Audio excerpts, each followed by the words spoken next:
More now on this morning's breaking news. Baby Archie is set to become a big brother, with the Duke and Duchess of Sussex confirming they're expecting a second child. Royal commentator Victoria Arbiter joins us live from New York today. So how did Harry and Meghan actually make the announcement?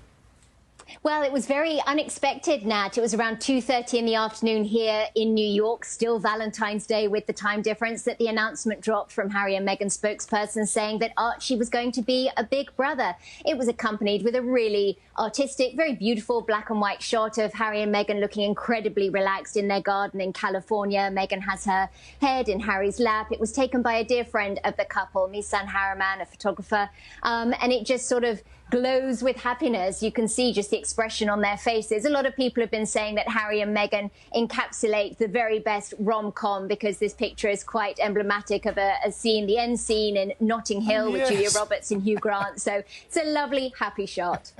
It does too, now that you mention it. That is so funny. Now, have we heard anything from the palace or the grandparents? Because there was talk that they didn't let the palace know ahead of time, and they've had to scramble for the official statements.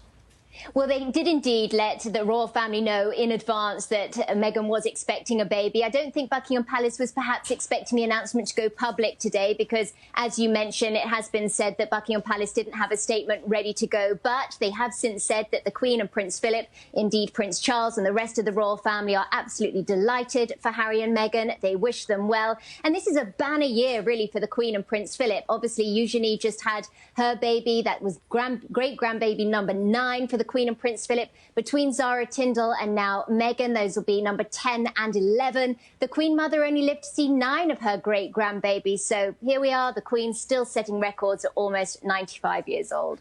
Victoria, the other thing people are talking about is how far along she is. And those of us who've had miscarriages, you often, which she's talked very publicly about, you often wait a bit longer, if you get pregnant again. Do you think she has? I think so. Now, obviously, Nat, I am not an OBGYN, and so I would hesitate to put any kind of time frame on this pregnancy. But I think you're absolutely right, and we do have to be sensitive to the fact that Meghan did previously experience a miscarriage. She wrote that very moving op-ed for the New York Times discussing her grief and the whole process and how Harry and Meghan dealt with their loss. So, yes, I would imagine that they have waited a little bit longer. Zara Tindall did something similar with her second pregnancy. They waited until they were just absolutely certain everything was okay, because when she had announced a previous pregnancy, she miscarried shortly after, which she said made things even more distressing, having to break the news to everyone that she'd lost the baby. So, yes, I think Harry and Meghan probably wanted to be sensible, sensitive, careful, but clearly very happy to share this news now. Yeah, excellent. I think they deserve a bit of good news, don't they? Yeah. Thanks, Right, Victoria.